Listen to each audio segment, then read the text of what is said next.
Buenas tardes, mi nombre es Germán Moreno, soy ingeniero agrónomo de la Universidad Nacional de Colombia. Em, Tuve la bendición de hacer un diplomado con la Universidad de Almería en nutrición y fertirriego y otra gran bendición, pude lograr desarrollar el proceso de maestría también con la Universidad Nacional de Colombia.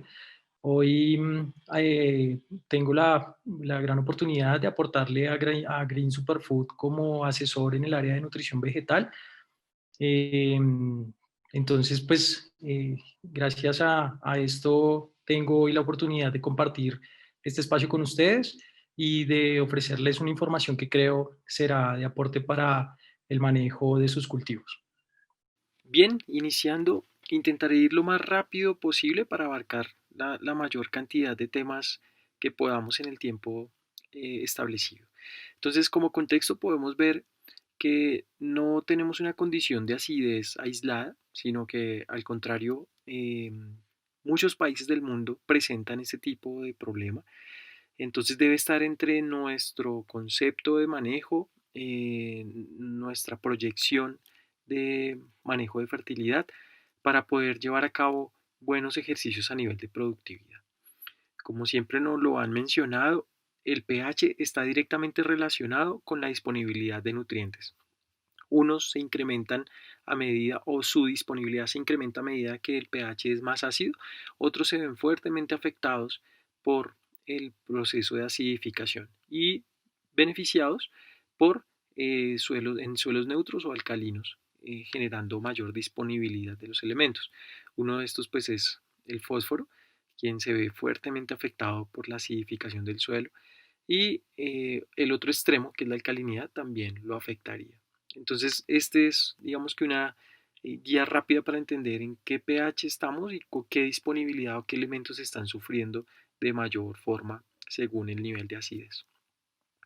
Para entender un contexto más integral, vemos que los nutrientes, al igual que en el ser humano, para la planta deberían estar en un balance, que es un escenario muy ideal, pero que podríamos, al igual que lo hacemos con nuestros alimentos, no es lo que comemos todos los días, un balance perfecto, pero creo que el pensamiento de ir hacia el balance es lo que podría estar separando la enfermedad de la sanidad en nuestros cuerpos. Al igual pasa en la planta. ¿Qué pasa cuando estamos malnutridos? Pues que definitivamente el cuerpo no lo va a mostrar, al igual que pasa en la planta. Cada desequilibrio un estado lejano de estos, digamos que, procesos de balance, un calcio en 65-70%, magnesio 20%, un potasio entre 4 y 5%, pues todo lo que se aleje de este escenario nos va a empezar a mostrar incomodidad en la planta, síntomas de deficiencias. ¿Listo? Cuando el pH es muy ácido, pues que está acá, el aluminio va a incrementarse cada vez más, ocupando espacio del balance que debería encontrar la planta y va a generar problemas porque al ocupar más espacio, lo que va a generar es limitantes de absorción, como lo veíamos en la primera diapositiva, ya que el pH o el nivel de acidez está muy relacionado con la presencia de aluminio y vamos a ver por qué. En un suelo neutro, pues la posibilidad o el potencial que tiene el suelo de retención de los cationes que nos interesa en la planta es mucho mayor que en un suelo ácido, debido a que en la presencia de hidrogeniones y aluminio, en el suelo ácido empieza a ocupar espacios que deberían ser ocupados por nutrientes claves en la planta, para la planta. Entonces, cada vez que tenemos un suelo ácido, debemos pensar que también tenemos un suelo de menor potencial de retención de comida que nos interesa a nosotros o a la planta y más espacios ocupados por hidrogeniones y aluminios que van a generar unos daños que vamos a revisar ya en planta y a nivel de crecimiento y de productividad. El problema también está relacionado con la forma en que el aluminio está presente en pHs ácidos. Si podemos ver, cada vez que el pH disminuye, la posibilidad de encontrar aluminio más 3 es mucho mayor. Y esa es la forma de aluminio que genera procesos de intoxicación y limitantes serias de crecimiento a nivel radicular y por ende, pues también en tejido aéreo. Pero a medida que nos vamos subiendo de pH, diría yo que entre 5 y 5,5 empezamos a encontrar que empieza a generarse presencias de componentes o compuestos de aluminio que ya no hacen daño a la planta. Este sería el objetivo entonces al incrementar los pHs en el suelo de nuestro cultivo, tener presencia de aluminios asociados que no generan procesos de intoxicación. Si podemos revisar el concepto base, podemos ver que la mineralogía del suelo está muy relacionada con la presencia de aluminio, ya que un suelo 2:1, que es un suelo más joven que el suelo 1:1, eh, tiene tetraedros de silicio y octaedros de aluminio. Los dos tipos de suelo, tanto uno más joven, otro mucho más desarrollado, eh, tiene presencia de aluminio por mineralogía. ¿Sí? Los octaedros de aluminio hacen parte de la estructura mineral del suelo. ¿Para qué les digo esto? Para que entendamos que no es algo que aparece fortuitamente, sino que desde la estructura vemos que el aluminio es aportado por la inestabilidad de los octaedros de aluminio. ¿Qué es lo que genera la inestabilidad? Pues los hidrogeniones. Si vemos un suelo ácido, se empieza a generar aluminio en la forma más tóxica, aluminio más 3, que en contacto con el agua genera más hidrogeniones que van a acidificar más el suelo. Por ende, entonces, aluminio más agua, más hidrógenos. Estos hidrógenos son los que desestabilizarían esta parte mineral del suelo, los octaedros de aluminio, generando más aluminio, que va a reaccionar con agua y va a generar más hidrogeniones. Entonces, vemos que es un problema cíclico que si no se maneja, pues va a tener serias consecuencias para tanto el crecimiento como la productividad del cultivo. Pero es clave pensar que los hidrogeniones van a generar más aluminios y los aluminios más hidrogeniones. Y entre más hidrogeniones, más acidez tendrá el suelo que nosotros estemos trabajando. Ya revisando los impactos en planta, vemos que uno de los componentes nutricionales más afectados o de pronto que nos puede generar mayor problema a nivel de suelos ácidos es el fósforo. Es muy sensible a la presencia de aluminio. El fosfato unido a aluminio genera compuestos que la planta no va a absorber, es precipitado en el suelo y no puede encontrarlo la planta para absorción. Como veíamos, eh, el zinc es uno de los que se ve beneficiado por el pH ácido.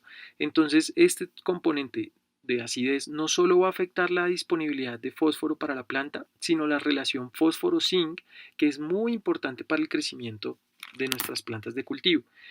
¿Qué pasa cuando tengo adecuado zinc, como puede pasar en un suelo ácido, y muy bajo nivel de fósforo? Pues que el crecimiento de la planta se va a ver fuertemente afectado. Entonces lo que vamos a tener es un fósforo que la planta no puede tomar, un zinc favorecido por el nivel de acidez de suelo y una relación fósforo-zinc completamente deprimida que va a generar problemas de crecimiento. Bajo fósforo, adecuado zinc. ¿Sí? Esto definitivamente tiene consecuencias no solo en la pobreza en el crecimiento, tanto a nivel radicular como aéreo, sino en la relación con el rendimiento. Varios estudios nos han mostrado cómo al generarse una mayor saturación de aluminio, tenemos una decadencia en la productividad. Esto lo han mostrado estudios en cítricos, en árboles frutales, se han mostrado en hortalizas, se han mostrado en vegetales. Siempre hay una consecuencia de esa saturación de aluminio mayor y es golpear tanto el crecimiento como la productividad. Pero ¿qué es lo que pasa a nivel aéreo y radicular? Si lo vemos a nivel aéreo, tenemos deficiencias por la limitante que tiene la planta para absorber agua y nutrientes, reducción de la expansión foliar, cierre estomático y reducción de fotosíntesis. O sea, si la planta no está generando una apertura estomática adecuada y no tiene una buena apertura foliar, pues la fotosíntesis se va a deprimir. Eso genera pues también a nivel hormonal cambios donde el ácido abscísico empieza a prevalecer, generando antagonismo con hormonas de crecimiento como las citoquininas, que son encargadas de diferenciar puntos de crecimiento. Entonces no solo vamos a tener una planta que nos va a mostrar menor crecimiento, sino menos puntos de crecimiento. Entonces menos hojas también va a generarse. A nivel radicular vemos que eh, también hay una disminución del crecimiento por la interacción del aluminio con la zona de transición y la zona de elongación de las raíces.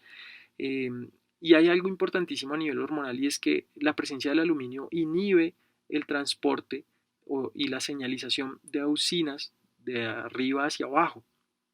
Recuerden que las auxinas son generadas en las puntas de crecimiento del tejido aéreo y si no tenemos un buen transporte hacia la parte radicular, pues el crecimiento de raíces se va a frenar. Eso hace que no haya crecimiento celular a nivel radicular, que hayan daños en las membranas, en las propiedades de la membrana de las células de la raíz y se genere un estrés oxidativo fuerte donde ya hay necrosis de los tejidos. ¿Listo?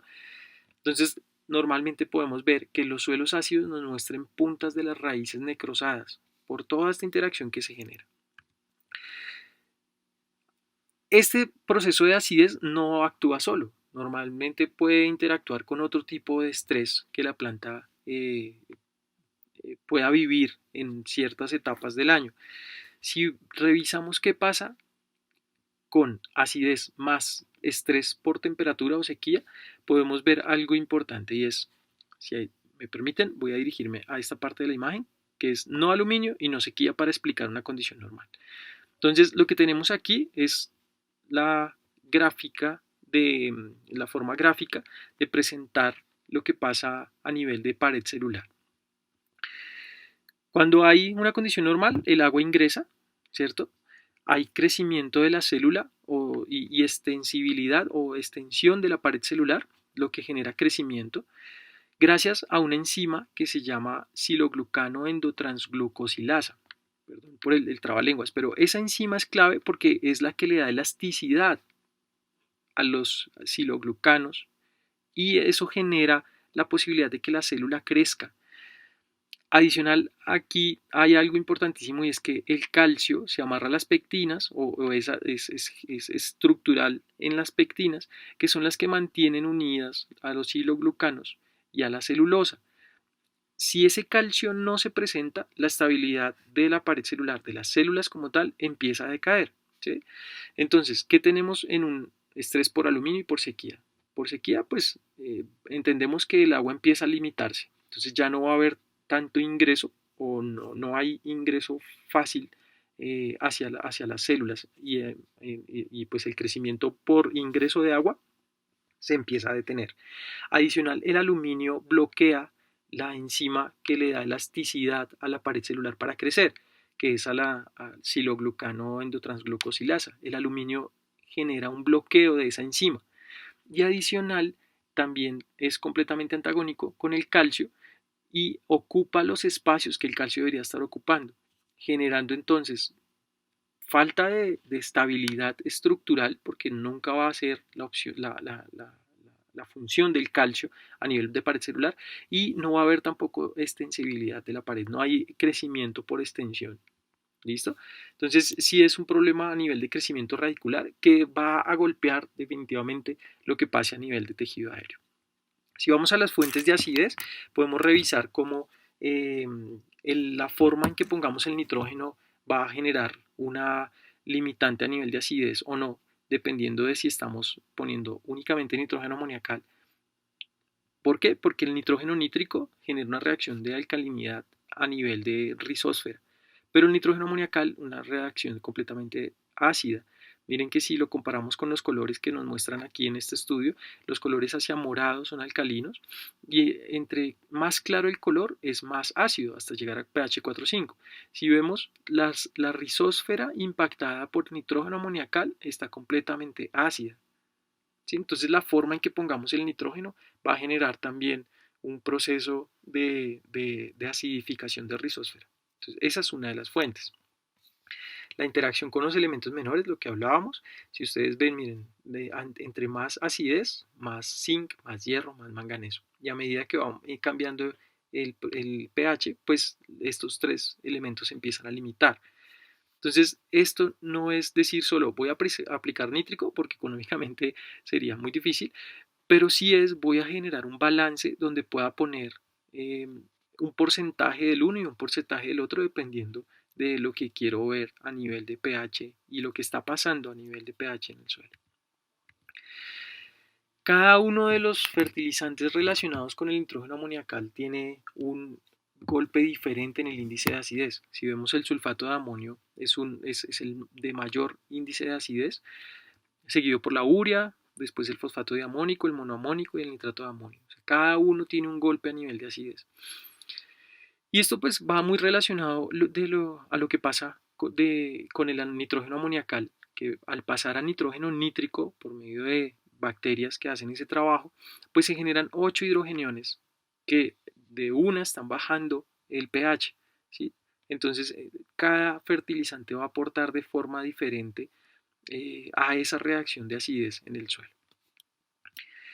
Si lo vemos desde el azufre, podemos ver que también impacta el pH, entonces todas las fuentes azufradas van a generar un golpe en el pH, y si revisamos el elemento, pues podríamos ir viendo de pronto parámetros o procesos que suman a esa posibilidad de que la acidez se genere a partir del azufre.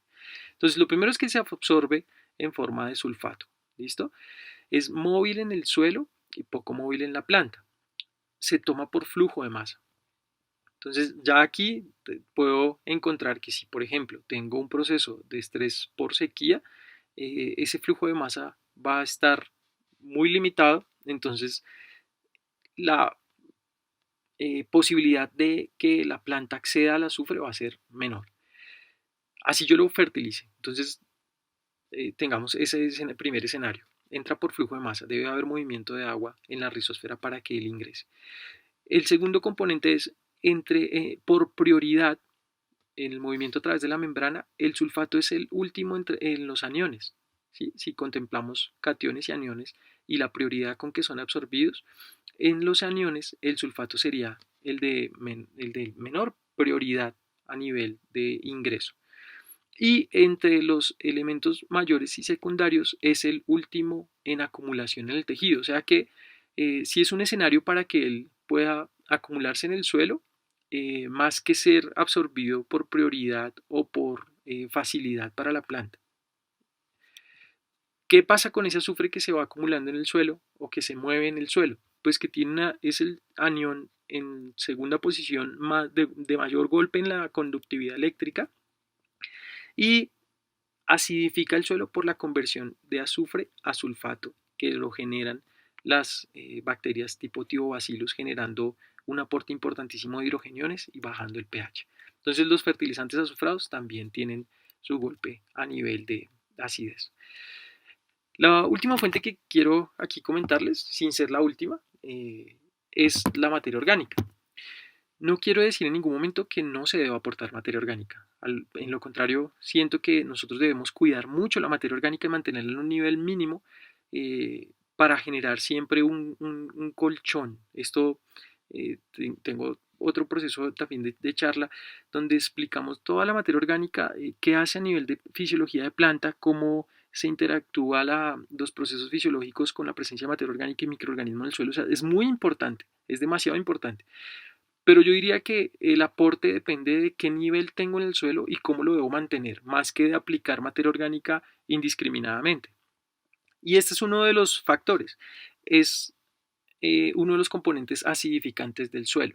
¿Por qué? Porque cuando se degrada, se descompone, que esto es hecho por los microorganismos, hay una producción constante de dióxido de carbono que se convierte en bicarbonato. Al convertirse en bicarbonato hay liberación de hidrogeniones. Entonces esto baja el pH. ¿Sí? Adicional, pues se combina con cationes básicos que puede generar lavado de esos cationes, como el potasio, como el calcio, como el magnesio, y eso genera también la posibilidad de que sean ocupados esos espacios por esos hidrogeniones o por el aluminio que va a resultar como proceso de acidificación del suelo en ese medio. Y como último concepto, pues también los grupos fenólicos que se generan a través de la descomposición siguen liberando más hidrogeniones. Entonces yo creería que esto, al igual que lo que vamos a hablar de encalamiento, debe hacerse midiendo por monitoreo cuánta materia orgánica tengo en el suelo y cuánto quiero mantener para hacerlo como proceso de mantenimiento, más no de aporte indiscriminado año tras año, porque vamos a generar de pronto más problemas que beneficios. ¿Listo? Entonces, en cuanto a las alternativas de manejo, pues el primero es el encalamiento. Ahí tenemos herramientas como óxidos de calcio cal viva, hidróxidos de calcio cal apagada o hidratada, carbonatos de calcio, la calcita, o la combinación de carbonatos de calcio y carbonatos de magnesio. Como ejemplo, les traje esta reacción, el carbonato de calcio, para entender qué es lo que pasa en su reacción en el contacto con agua. Lo primero que tenemos es que hay una disociación, entonces el calcio se genera como aporte al suelo y queda el carbonato. Al combinarse con agua se vuelve bicarbonato, ¿cierto? Y en esa conversión hay generación de hidroxilos. Adicional a esto, pues ese bicarbonato al volverse a conectar con agua genera ácido carbónico y hay más reacción de hidroxilos. ¿Sí? Posteriormente ese ácido carbónico se vuelve dióxido de carbono, se va volatilizado y hay más formación de agua en esa generación de dióxido de carbono. Esto no solo genera un ascenso en el pH por la presencia de hidroxilo, sino que además convierte el hidrógeno libre en agua, en H2O. Entonces ahí tenemos ya un componente de cambio fuerte a nivel de proceso de acidificación. ¿Listo? ¿Cómo escoger la fuente? Pues depende del valor neutralizante que necesito, dependiendo pues del escenario que estoy enfrentando y de la velocidad con que quiero hacer el proceso. Los carbonatos de calcio y de magnesio son más lentos en reacción. Las cales vivas y apagadas son mucho más rápidas, al igual que las escorias básicas, pero tengo que tener en cada uno de ellos cuidados especiales de manejo, ¿cierto? La cal viva tiene una reacción exotérmica súper fuerte que puede quemar tanto a la persona que está manipulando como al material vegetal que entre en contacto con ella. Entonces, una de las opciones viables, también con cuidados necesarios de manejo, es la cal apagada. Pero podemos escoger dependiendo de lo que necesitemos, valor neutralizante o velocidad en reacción. Vamos a hablar un poquito del yeso para también entender que es una fuente muy válida, pero que no tiene valor neutralizante. Ya vamos a explicarlo. ¿Cuándo escoger dolomita? Cuando la saturación de calcio y de magnesio estén en un nivel más bajo de lo que yo quiero tenerlas. Si no tengo esos dos componentes, no debo escoger la dolomita, porque lo que haría es desequilibrar. Entonces, para dolomita debo tener baja saturación de magnesio, baja saturación de calcio. Y así estoy portando una fuente que me va a solucionar los dos problemas. Miren qué pasa con el yeso. No tiene un impacto sobre el pH, o sea, no lo eleva. Si vemos esta línea morada con rombos, representa el yeso. En comparación con las otras fuentes evaluadas en este estudio, hay un impacto nulo en el ascenso del pH. Eso por un lado. Y lo otro es que la fuente de menos impacto sobre el contenido de aluminio en centimol por kilogramo. Si ven las fuentes que evalúan calcita, magnesita, dolomita, tienen un golpe importante a medida que se va avanzando en la dosificación sobre el contenido de aluminio en centimol kilogramo, mientras que el yeso es el de menor impacto, lo baja, pero en menor proporción que las otras fuentes. Que sí tiene como gran aporte el yeso, que genera una movilidad del calcio mayor que las otras fuentes. Entonces, si ven la línea roja, lo que estamos viendo es a nivel de profundidad cómo se afecta la densidad radicular en maíz. Y vemos que cuando el yeso está presente hay mayor densidad radicular en profundidad que cuando solo pongo cal, ¿cierto? Y pues el efecto sobre el aluminio es volverlo no tóxico, ¿sí? Entonces, ese es otro escenario. Como fuente, yo lo recomendaría siempre manejar en suelos ácidos en combinación con materiales encalantes que bajen, que suban, tengan impacto sobre el pH y tengan un mayor impacto sobre la presencia de aluminio en centímetro kilogramo. Los sobreencalamientos también generan problemas. Vean que el paso de 5,2 a 6 tiene un impacto importante sobre la concentración de zinc y manganeso, como veíamos, dos de los elementos que se afectan con los ascensos de pH. Entonces hay que encalar también sobre los cálculos para no generar después otro tipo de problemas a nivel de deficiencias. Este es un estudio que lo voy a mencionar muy rápido, se me está acabando el tiempo. Voy a llamar su atención sobre los círculos. Lo que tenemos es profundidad y evaluación de carbonato de calcio más carbonato de magnesio, caldolomita, en comparación con un control, y aquí carbonato de calcio en comparación con caldolomita. Entonces tenemos pH y aluminio en centimol kilogramo. Si vemos el mensaje aquí, básicamente es que la profundidad, a medida que se va ganando profundidad, el efecto del material encalante en el pH empieza a decaer a medida que la profundidad se genera. Tanto así que en el centímetro 20 ya no hay digamos que un punto de diferencia importante con el control, ¿sí? Entonces, pasando de un pH 6 a uno de 4,7, a medida que va bajando la profundidad en el manejo de la caldolomita. También pasa en aluminio intercambiable. A medida que se va bajando, se pierde el efecto del encalamiento y se llega a un punto en el que otra vez de nuevo casi que en el centímetro 20 es como si no hubiéramos hecho ningún manejo. Tanto calcitas como dolomitas pues tienen un efecto muy similar a nivel de pérdida de efecto, pero cada fuente pues tiene su particularidad cuando vemos los otros parámetros, el calcio intercambiable, el magnesio, la saturación de aluminio y la saturación de bases. Cada uno va a impactar de forma diferente. Ahí tengo que escoger según la velocidad y el nivel de calcio que quiero aportar con la fuente.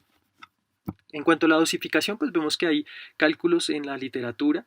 Vemos que hay uno muy rápido y genérico que es para neutralizar un mini equivalente de aluminio en 100 gramos, cuánto necesito de cada material encalante, o lo puedo hacer por cálculo según la saturación que tengo actual y la que deseo tener, teniendo en cuenta la capacidad de intercambio catiónico efectiva en el suelo. Estas fórmulas las encuentran en cualquier libro que les hable de química de suelos. En andisoles tenemos que tener un parámetro importante, y es que los andisoles tienden a devolverse muy rápido a su estado natural. Tienden a no dejarse cambiar fácilmente en sus propiedades químicas, capacidad tampón muy fuerte. Entonces este texto se los dejo para que lo lean con calma si quieren tomar una foto, pero básicamente es que este tipo de suelos necesitan pruebas de dosificación y frecuencia para entender cada cuánto debo aportar y en qué cantidad debo hacerlo para no generar falsos proyecciones de impacto a nivel de pH. ¿Listo? Otros manejos, pues tenemos lo que pasa con ácidos ómicos y fúlbicos liberando el fosfato de la formación con aluminio, incrementando la posibilidad de retención de comida por sus cargas negativas.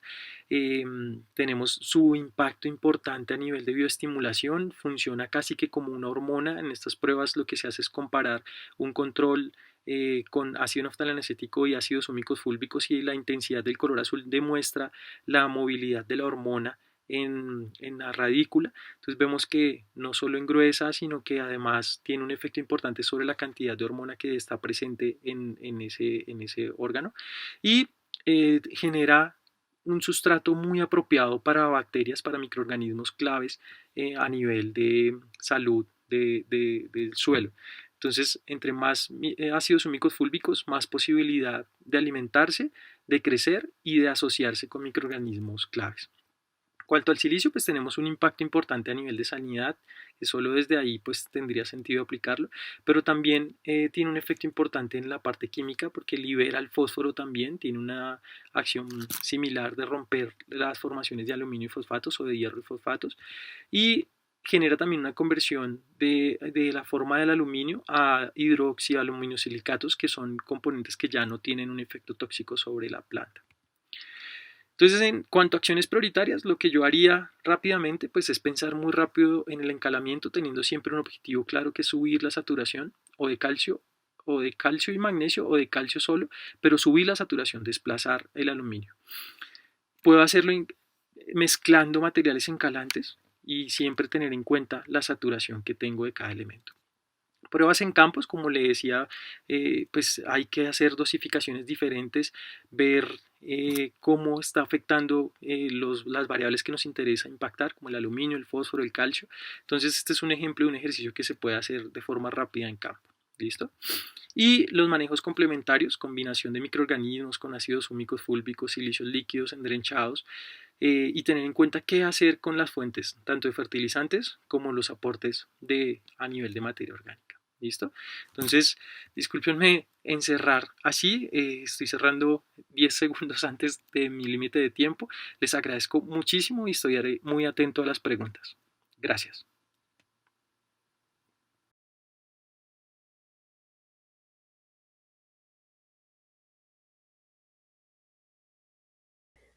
Hola, buenos días. Mi nombre es Claudia Facio. Yo soy ingeniero agrónomo de la Pontificia Universidad Católica de Chile, especialista en producción, en propagación y producción de plantas en invernadero. Y hoy día les voy a hablar, en este Día del Ingeniero Agrónomo, les voy a hablar sobre las nuevas tecnologías que hoy día se están utilizando en viveros de producción para plantas de calidad. Bueno, tenemos que tener en cuenta, ¿cierto?, que los viveros frutales hoy en día se pueden dividir, ¿cierto?, en dos partes. Uno puede hablar de los viveros de producción propia y también de los viveros comerciales. Ambos tienen el objetivo fundamental, ¿cierto?, que es producir plantas de calidad. Sin embargo, los viveros de producción propia, por ser viveros más temporales, ¿cierto?, normalmente son viveros un poco más rústicos y en general no invierten tanto en tecnología. A diferencia de los viveros comerciales, en donde sí vemos, ¿cierto?, un fuerte input en términos tecnológicos, sobre todo en este último tiempo, ya que afortunadamente se ha dado que los productores están exigiendo plantas de calidad.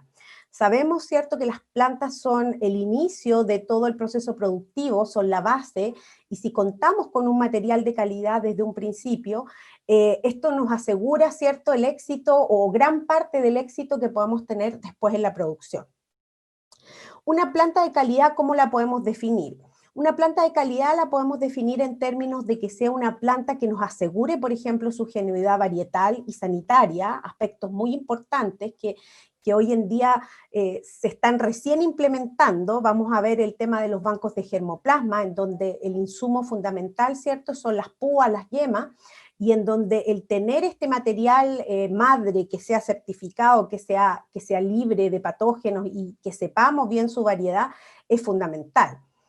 Desde el punto de vista del follaje de la parte aérea, es muy importante que este follaje sea fotosintéticamente activo, ¿cierto? Porque cuando vamos después a plantar, nosotros necesitamos que las hojas tengan... estén maduras y sean capaces de soportar la primera etapa que va a ser de adaptación a la plantación. Por lo tanto, es muy importante el tener este tipo de hojas para sustentar este momento, ¿ya? Y ahí es importante toda la etapa de aclimatación, ¿cierto?, que ocurre posterior a tenerla en vivero, que es una condición muy controlada, en donde la planta está muy cómoda, pero que es muy distinta, ¿cierto?, a lo que va a ser después el campo, donde las vamos a poner y en donde vamos a tener, ¿cierto?, unas condiciones bastante distintas. Otro aspecto que nosotros buscamos hoy en día en términos de las plantas de calidad es la arquitectura de la raíz. Para nosotros es muy importante que en el caso de las plantas de semilla, por ejemplo, tengamos una raíz pivotante, ¿cierto? Una raíz pivotante bien desarrollada con sus raíces laterales que permitan después un buen anclaje al suelo y un buen desarrollo en términos de colonizar, ¿cierto?, la condición natural en donde se van a desarrollar. Por lo tanto, el tener una buena arquitectura de raíces es también importante o un aspecto que debiéramos cuidar en este tema de las tecnologías de producción dentro de los viveros. Otra cosa que no menor de ser importante también es el tema de las raíces absorbentes, ¿cierto? Estas son las raíces que alimentan a la planta. Estas raíces es muy importante también tenerlas porque van a ser las encargadas de satisfacer todas las necesidades del futuro árbol, ¿cierto? Y de la planta en este primer momento del trasplante en términos de agua y de nutrientes. Y que estas raíces estén sanas también es un objetivo muy importante en esta producción de plantas de calidad. Pensando en este esquema que tiene que ver con la planta de calidad, como les decía, la tecnología, se está invirtiendo mucho en tecnología para la producción de este tipo de plantas que asegure después al productor, ¿cierto?, un buen establecimiento en el huerto. Y en esto no podemos dejar de mencionar también los aspectos de sustentabilidad que tienen que tratar de manejarse también dentro de lo que es el vivero, ¿cierto?, como un sistema productivo, que no está exento de esta problemática ambiental que hoy día tenemos, ¿cierto?, en donde necesitamos tratar de dejar la menor cantidad de residuos, de plástico, por ejemplo, como el caso del vivero, que es un proveedor de mucho plástico. También ojalá que sea todas las tecnologías lo más ambientalmente amigables, que no generen ningún tipo de problemas ni a los trabajadores y que permitan trabajar en este ambiente protegido de forma segura. Entonces, enfocándonos ahora ya en sí en las tecnologías que utilizan los viveros comerciales actualmente para producir esta planta de calidad, podemos decir que hoy día existen viveros que son realmente centros de innovación, en donde constantemente se están realizando investigaciones y desarrollos para generar nuevas tecnologías que permitan desarrollar objetivos que son bien típicos de cualquier negocio, ¿cierto? Como por ejemplo es maximizar la productividad. Necesitamos, ojalá por unidad de superficie, producir la mayor cantidad de plantas. Por otro lado, es muy importante dentro del vivero también acortar los tiempos de producción, porque con eso puedo hacer, ¿cierto?, un mejor uso también de la infraestructura y en menor tiempo tener la producción de las plantas.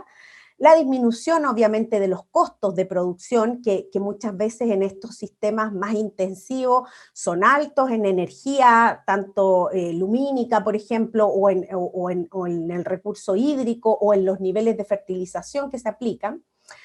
Y, como les decía antes, también se está invirtiendo hoy día mucho en lo que es un esquema de producción de plantas de manera sustentable, ¿ya?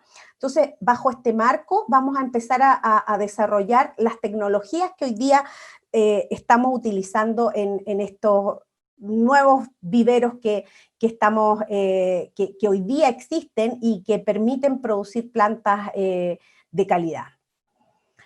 Un aspecto muy importante que ha ayudado mucho, una herramienta muy valiosa en estos, es el sensoriamiento remoto, ¿ya? Para las condiciones ambientales. Como sabemos, las condiciones ambientales del invernadero son bastante distintas, ¿cierto?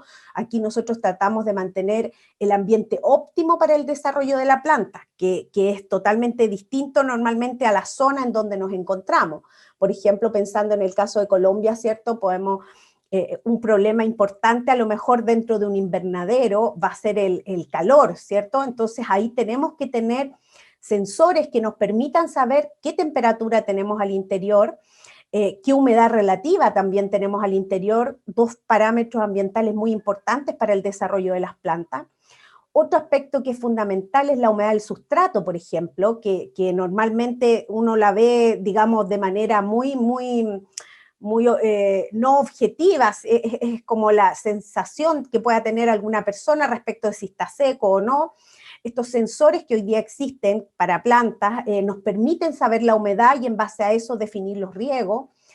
Las conductividades eléctricas, por ejemplo, también a nivel de sustrato, que es un aspecto súper importante en la producción de algunas especies, la intensidad lumínica que está llegando, etcétera.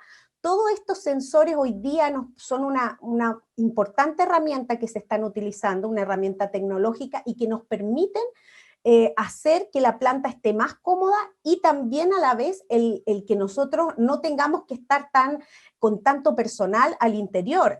Estos sistemas de sensoramiento remoto hoy día permiten, por ejemplo, el manejo, ¿cierto?, a través del envío de señales por internet, por Wi-Fi, que llega a una nube que finalmente uno en su celular o en el computador puede ver qué es lo que está pasando y en base a eso también tomar decisiones.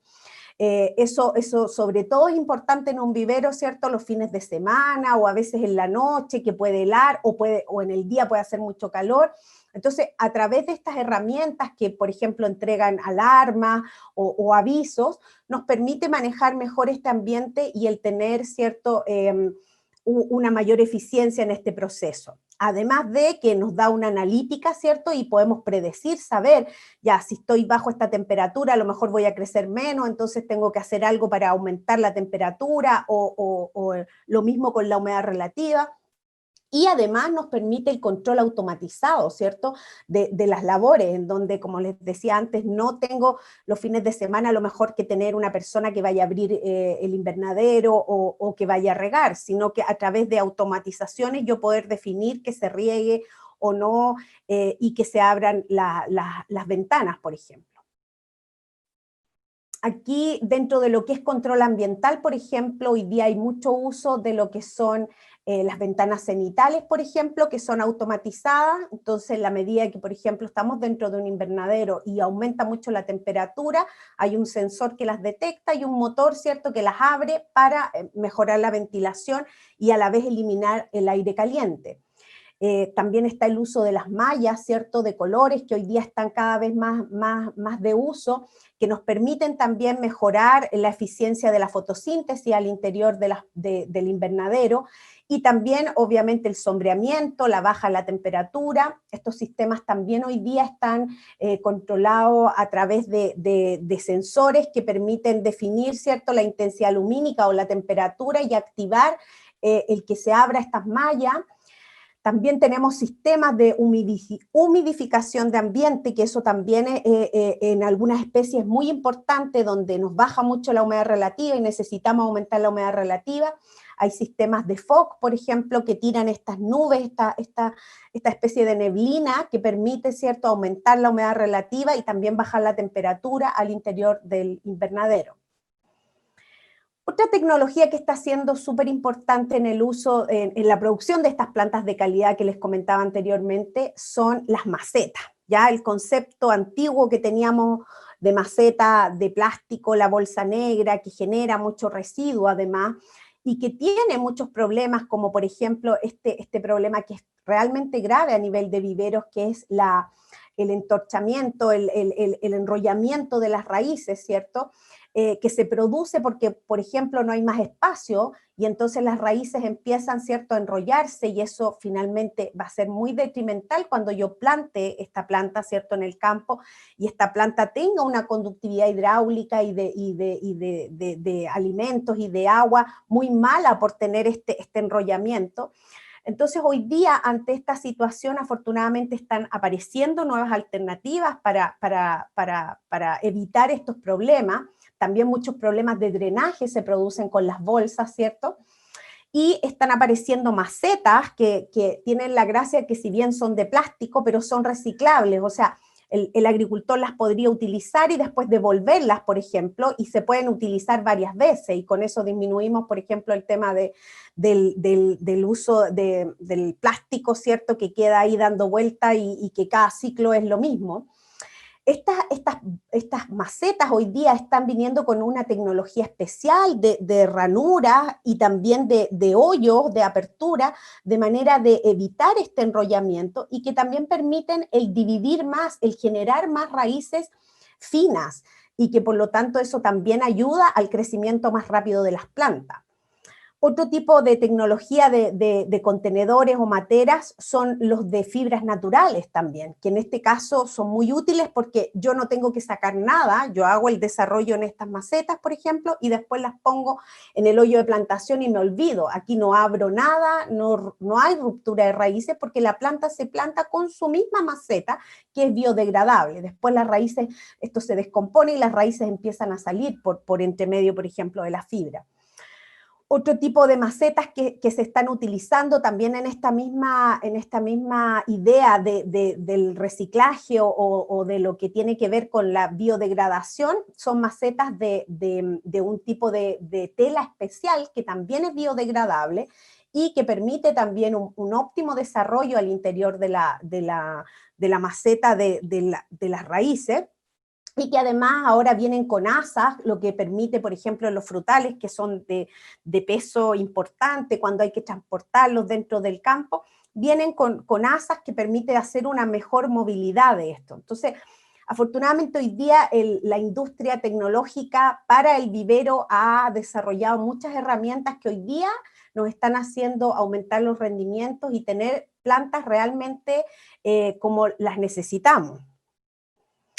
Otro aspecto importante son los sustratos, ¿ya? Y aquí también tenemos un tema con el tema de los sustratos naturales que se usan de suelo, ¿ya? En mi país, por ejemplo, en Chile está prohibido ya el uso de tierra de hoja, y yo creo que en muchos países, porque con eso tú sacas la capa vegetal, ¿cierto? La primera estrata del suelo, que es la más rica. Entonces, ahí nosotros, eso es muy malo, ¿cierto? Para el medio ambiente en general. Entonces, el uso hoy día de sustratos, bueno, y además que cuando sacamos del suelo también estamos sacando microorganismos del suelo que pueden ser benéficos o también pueden ser malos. Entonces, ante esto hoy día se está desarrollando ya la industria de los sustratos, ¿cierto? Que hace mucho tiempo viene desarrollándose, pero ahora el uso se hace más inminente con la prohibición, por ejemplo, del uso de estas tierras más vegetales, más naturales, en donde la turba, la fibra de coco, la vermiculita o la perlita, por ejemplo, son una excelente alternativa para la producción. Hoy día nosotros, de acuerdo a la especie, podemos definir qué sustrato necesitamos y en base a eso, por ejemplo, pedirlo a la empresa y que nos entreguen el pack completo. Viene hasta con el contenedor biodegradable listo, con la mezcla que yo quiero, y ahí pongo mis plantas y ahí estoy segura que voy a dar las condiciones óptimas, ¿cierto?, para el desarrollo de mi especie, de mi planta, y tanto por el tema de la aireación, del drenaje, y además es un material inerte que viene libre de patógenos y plagas. Entonces hay muchos beneficios que tiene hoy día el uso de este tipo de sustratos y que son nuevas tecnologías que debemos comenzar a mirar. Otro aspecto que es dentro de todos los más nuevos es la artificialización del ambiente a través del uso de LED.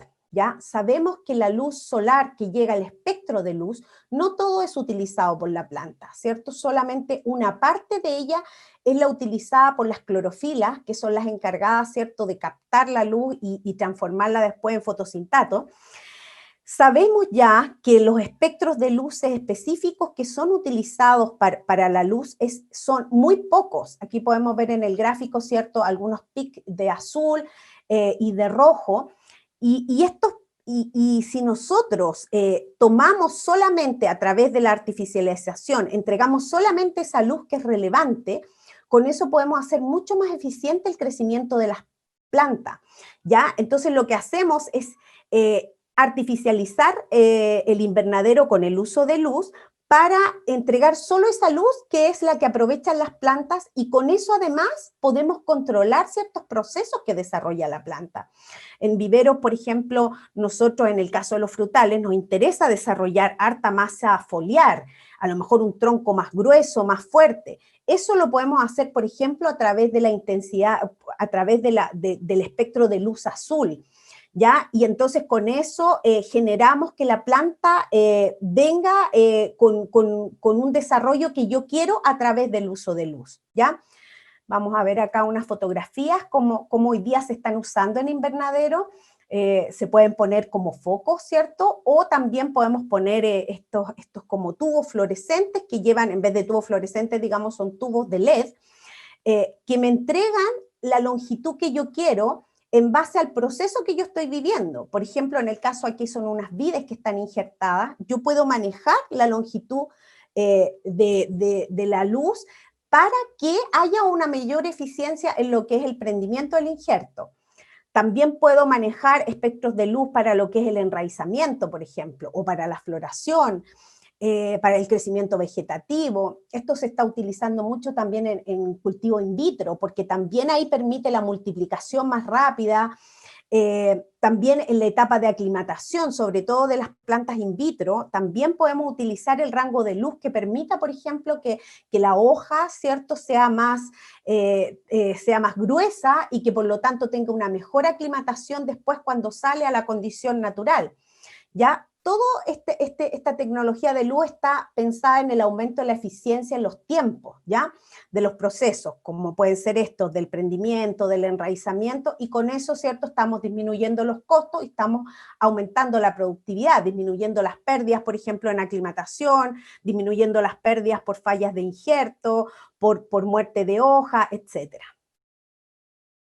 Otro aspecto que hoy día es muy benéfico dentro del punto de vista de la sustentabilidad y que se está comenzando a usar en vivero es el uso de microorganismos, ¿ya? Para distintos objetivos que queremos en el vivero. Sabemos que hay muchos microorganismos benéficos que tienen distintos roles que nos pueden ayudar en el vivero, como por ejemplo la protección frente a los patógenos y las plagas, que nos mitiguen el estrés, se ha determinado microorganismos que permiten ayudar, por ejemplo, a la planta a resistir mejor el estrés hídrico. También hay microorganismos que estimulan el crecimiento de la raíz, ¿cierto? Ayudando a generar más auxina, citoquinina.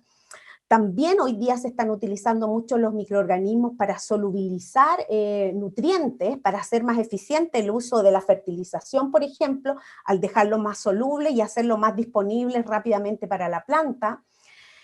A nivel aéreo también, hoy día existen microorganismos que se pueden utilizar para estimular el crecimiento, ¿cierto? Tanto de la parte foliar como también de la hoja, protección frente a patógenos, insectos, también la mitigación del estrés.